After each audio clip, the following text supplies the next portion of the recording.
Indrajit study point में आप सभी का स्वागत है। हम पढ़ रहे हैं कॉम्पिटिटिव एग्जामिनेशन 21.3 जिसमें हम पार्ट बी तर्क शक्ति पढ़ेंगे। चलिए क्वेश्चन नंबर 51, दिए गए उत्तर विकल्प आकृति में से कौन सी आकृति प्रश्न आकृति को पूरा करेगा। यहाँ पर जो क्वेश्चन मार्क दिया गया है इसको पूरा करने के लिए क्या यहाँ पर ऑप्शन चुना जा सकता है। तो ये आप क्वेश्चन देख लो, पहले सवाल देख लो ठीक से, ये किस तरह है और नीचे किस तरह होगा। देखो हाथ मिलाओ, बराबर है, इसका हाथ थोड़ा नीचे है, फिर ऊपर है, फिर बराबर है, तो इसका हाथ कहाँ जाएगा, नीचे जाएगा। ठीक है, तो आंसर इसका हो जाएगा सी। क्वेश्चन नंबर 52, यदि Q प्लस के लिए Y माइनस के लिए, Q प्लस के लिए Y माइनस के लिए, Z डिवाइड के लिए तथा P क्या गुना के लिए हो तो निम्न समीकरण का मान्य क्या होगा। P Q Y के जगह पर ये गुना भाग लगाया जाए तो इसका आंसर क्या हो सकता है 52 नंबर का। तो इसका आंसर होगा 41। आप इसे सॉल्व करोगे तो आपको मालूम चलेगा कि इसका आंसर 41 आता है। दिए गए कुछ व्यक्तियों के जन्मदिन में से उसका चयन करें जो जन्मदिन के अनुसार सबसे अधिक उम्र का है। मतलब एक डेट ऑफ बर्थ के अनुसार सबसे ज्यादा उम्र का इसमें से कौन है। देखो हो क्या कौन सकता है, यहाँ पर ऐसे डी बताया जा रहा है, तो डी में कितना है, 1 महीना बताया जा रहा है। तो ये देख लो डी का ऑप्शन 20/2/1989, उससे बाकी सब छोटे हैं, तो आंसर इसका हो जाएगा डी। तो यहाँ पर डी में डी दिया है, तो आंसर इसका हो जाएगा डी। क्वेश्चन नंबर 54, नीचे दिए गए कथनों के बाद 4 निष्कर्ष 1 2 3 4 दिए गए हैं। यह मानते हुए कि कथनों में दी गई जानकारी सत्य है, भले ही वह सर्वज्ञात तथ्यों से भिन्न प्रतीत होती है, यह निर्णय करे कि कौन सा निष्कर्ष तार्किक और निश्चित रूप से कथन में दी गई जानकारी को अनुसरण करता है। कुछ रेखीय समीकरण द्विघात समीकरण है, कुछ रेखीय समीकरण द्विघात समीकरण है, और दूसरा है सभी द्वितीय समीकरण बीजीय समीकरण है। तो इसका उत्तर देखो, समीकरण को निष्कर्ष से मिलाना है।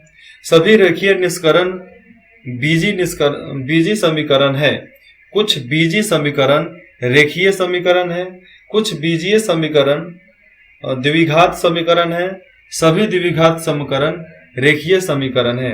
ये मैथ के सवाल के तरफ से पूछा गया है। तो 54 का आंसर हो जाएगा केवल निष्कर्ष 2 और 3 अनुसरण करता है, बाकी सब नहीं करता है। ये 2 और 3, उसके अलावा बाकी कोई अनुसरण नहीं करता है। देख लो साफ साफ मिल रहा है कि नहीं। क्वेश्चन नंबर 55, यदि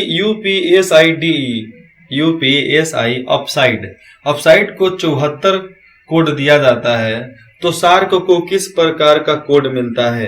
रीजनिंग पढ़ने के बाद इसके मतलब एक कोड वाला किताब आता है, बुक आता है, जिसमें ये सब कोडिंग लिखा हुआ रहता है।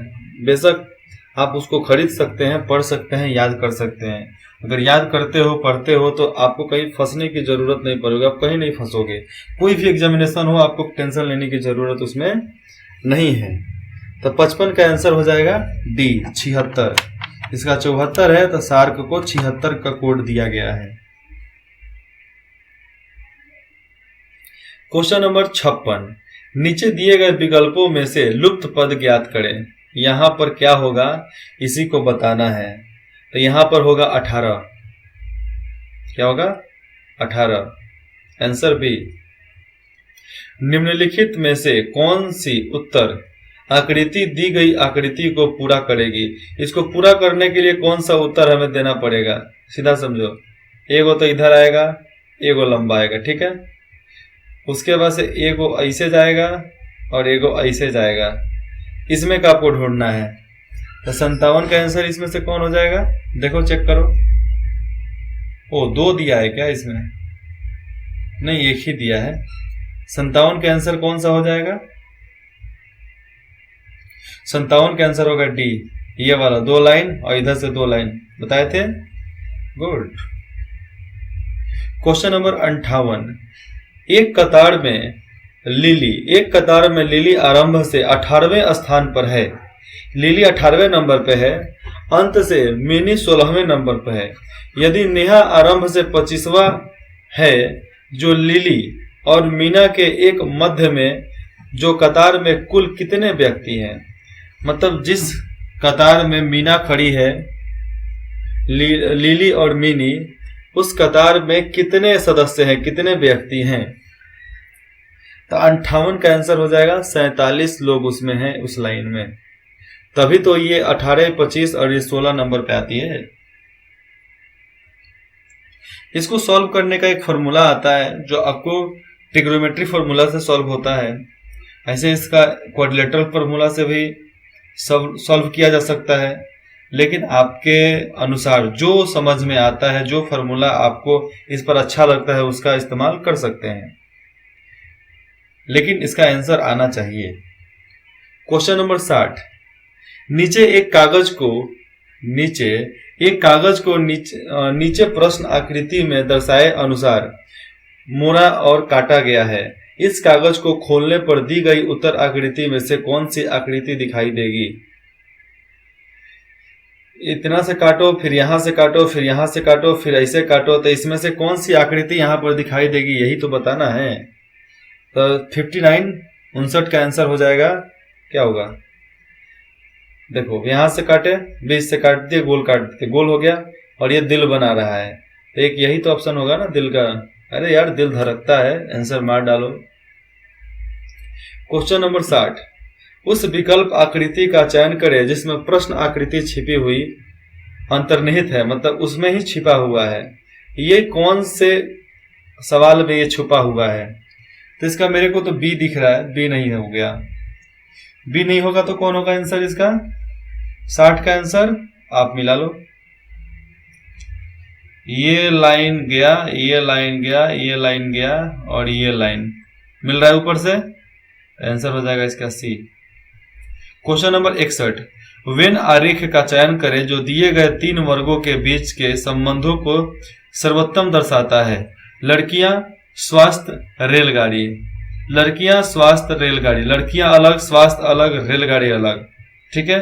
लेकिन लड़कियां और स्वास्थ्य दोनों एक हो जाएंगे और रेलगाड़ी इसमें से अलग हो जाएगा। तो 61 का आंसर हो जाएगा ए। लड़की स्वास्थ्य एक में और रेलगाड़ी अलग को हो जाएगा। ए, बी, सी, डी, ई, एफ, जी और एच एक वृत्ताकार, मतलब एक टेबल है बड़ा सा, उस पर बैठे हैं। चौखुटा भी आप नहीं समझ सकते, लंबा है लेकिन वो गोल भी नहीं है, लंबा है और चरखुटा जैसा है। तो एक टेबल के चारों ओर केंद्र की मुंह करके बैठे हैं। ई एफ के बाएं दूसरा है, ई एफ के बाएं दूसरा है और ए के बाएं तीसरा है, ठीक है। एफ के बाएं दूसरा है और ए के बाएं दाएं तीसरा है। बी जी के दाएं तीसरा नंबर पर है, जो ई या एफ का पड़ोसी नहीं है। सी बी के दाएं दूसरा है, मतलब सी बी के दाएं दूसरा है। डी ए के तुरंत बाएं है और एच के बाएं तीसरा है। तो सी के दाएं पांचवा कौन होगा? तो सी के दाएं पांचवा होगा ई। Answer D. उस विकल्प का चयन करें जो एम एन रेखे दर्पण में दिए गए रखे दर्पण में दिए गए आकृति की दर्पण छवि से सर्वाधिक मेल खाता है। ये बताना है कि एम कैसे हमें मिलने वाला है, ठीक है। कौन से दर्पण छवि से काम करेंगे तो एम एन हमें बराबर मिल जाएगा। एम एन मतलब ये मिरर का पोल बता रहा है। तो उत्तर इसमें से आपको चुनना है। उत्तर चुनोगे तो कितना आएगा? ठीक उल्टा हो जाता है ना, तो आंसर ये होगा। तो ऊपर से नीचे आ गया, बस उल्टा कर देना है। आगे आंसर ये। Question number 64। नीचे दिए गए कथनों के बाद 2 निष्कर्ष दिए गए हैं, 1 और 2, ठीक है। यह मानते हुए कि कथन में दी गई जानकारी सत्य है, भले ही वह सर्वज्ञात्यों तथ्यों से भिन्न प्रतीत होती है, और यह निर्णय करे कि कौन से निष्कर्ष तार्किक और निश्चित रूप से कथन में दी गई जानकारी का अनुसरण करता है। सभी नदियां पर्वत हैं, सभी जंगल पर्वतें हैं, सभी जंगल पर्वतें हैं, कुछ जंगली नदियां हैं, कुछ जंगल नदियां नहीं है। तो इसमें से होगा न तो निष्कर्ष 1 और ना ही निष्कर्ष 2 अनुसरण करता है। 74 का आंसर हो जाएगा ए। लेकिन बुक के अनुसार लिख रहा है या तो निष्कर्ष 1 या तो 2 अनुसरण करता है, मतलब ये संभावना जता रहा है कि निष्कर्ष अनुसरण कर सकता है, और हमने बताया है कि नहीं कर सकता है। आपको जो इसमें से सही लगे, लेकिन मेरे अनुसार से, क्योंकि ये वाक्य ही गलत है, इसलिए न तो निष्कर्ष, दोनों का अर्थ एक ही होगा, न तो निष्कर्ष और या तो निष्कर्ष वाला, दोनों ऑप्शन एक है। लेकिन समझने की बात है कि वहां पर किसकी जरूरत है। तो देखो, न डायरेक्ट नहीं बोल सकते, तो शायद बोल दो। क्या बोलना है? शायद लगा दो। या तो निष्कर्ष 1 या 2 अनुसरण करता है। टीचर कंफ्यूज, आपको सही करके नंबर दे देगा। क्वेश्चन नंबर 65, उस सही विकल्प का चयन करें जो रिक्त स्थान की पूर्ति करते हुए श्रृंखला को पूरा करे। ठीक है, YEB XFD और WGF, तो आगे होगा VHH, answer D. Question number 66, question number 66, उस विकल्प का चयन करें जो सही रूप में रिक्त स्थान की पूर्ति करते हुए श्रृंखला को पूरा करता हो। 145, 290, 580, 1160, तो 2320 इसका आंसर होगा बी। क्वेश्चन नंबर 67, उस विकल्प का चयन करें जो तीसरे पद से उसी तरह संबंधित है जिस प्रकार पहला पद दूसरे पद से संबंधित है। यहां पर आपको किसकी पहचान करनी है? देखो, बत्तख क्या करते हैं? कुकुराना, उनको to to to Gutur Gutur Gutur Gutur बोलते रहते हैं, तो कुकुराना। और पक्षी क्या कहती है? चहचहाना, वो काम उसका है। तो आंसर इसका हो जाएगा बी। ये तो केवल याद करने की बात है ना, सॉल्व करोगे तो कितना करोगे, करते रह जाओगे, खत्म नहीं होगा। 4 शब्द दिए गए हैं जिनमें से 3 किसी तरह से सामान्य हैं जबकि एक अलग है। असंगत शब्द का चयन करें। COMIC कॉमिक्स का हो गया। SALES sales, shoes, touch, TOUCH। देखो, कॉमिक्स, सेल, शॉप्स, ये तीनों दुकान एक है, यह भी दुकान में मिलता है, यह भी दुकान में, यह भी दुकान में। एक टच मतलब स्पर्श करना, ये अलग है, तो इसका आंसर हो जाएगा टच।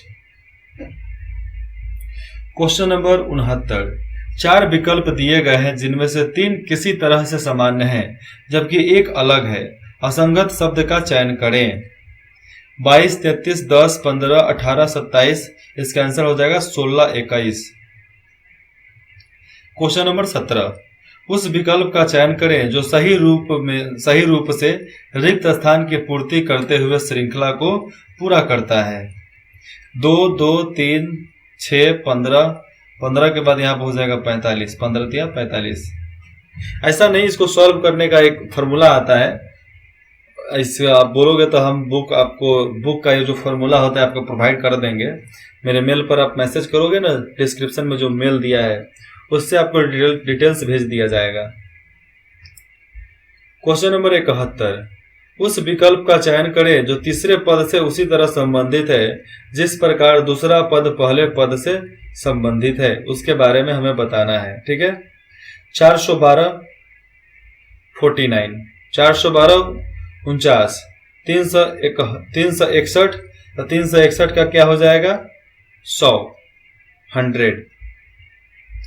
क्वेश्चन नंबर 72, 4 अक्षर समूह दिए गए हैं जिनमें से 3 किसी तरह से सामान्य हैं जबकि एक अलग है। असंगत अक्षर समूहों का चयन करें। इसमें से असंगत DEF, HIK, CDE, EFG, असंगत है HIK, answer B. Question number 73, यदि किसी निश्चित कूट भाषा में CAGE को BDFG के रूप में लिखा जाता है तो नॉर्मल को मॉक्स्क्वेड के रूप में लिखा जाता है, तो उसी कूट भाषा में जनरल को किस प्रकार लिखा जाएगा? तो जनरल को FGMGXDF के रूप में इसको लिखा जाएगा जनरल को। ये सब कोडिंग वाला एक बुक आता है जिसको आप खरीद सकते हैं, उसको आप पढ़कर याद कर सकते हैं। क्वेश्चन नंबर 74, उस विकल्प का चयन करें जो तीसरे पद से उसी तरह संबंधित है जिस प्रकार दूसरा पद पहले पद से संबंधित है। तो 74 का आंसर हो जाएगा ए सी, उसके बाद से सी एफ, एम ओ तो ओ आर, आंसर डी, क्योंकि इसमें प्रोबेबिलिटी दो ही है, ओ से दो ही है, तो क्या है ए सी आगे का बता रहा है एफ, तो ओ के पहले क्यू आता है मानते हैं, लेकिन क्यू के पहले आर आता है, नहीं सॉरी क्यू के बाद आर आता है, इसलिए इसको सिलेक्ट किया है, क्योंकि यहां पर ई भी सिलेक्ट कर सकता था लेकिन नहीं किया है, answer O R. Question number 75, उस विकल्प का चयन करें जो तीसरे पद से उसी तरह संबंधित है जिस प्रकार पहला पद दूसरे पद से संबंधित है।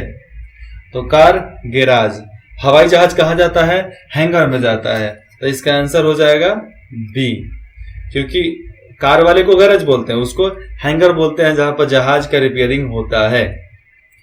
प्रतिदिन 25 क्वेश्चन का सेट खत्म होता है, फिर मिलते हैं अगले भाग में सेट 21.4 में, ठीक है। उसमें पढ़ेंगे पार्ट सी संख्यात्मक योग्यता और उसके बाद से computer fundamentals. Indrajeet study point में जुड़ने के लिए आप सभी का बहुत बहुत धन्यवाद। अगर कुछ भी डाउट हो, चाहे बुक चाहिए, तो आप डिस्क्रिप्शन के दिए गए मेल पे आप मैसेज कर सकते हैं, आपको विदिन 24 आवर में इसके बारे में जानकारी दे दिया जाएगा।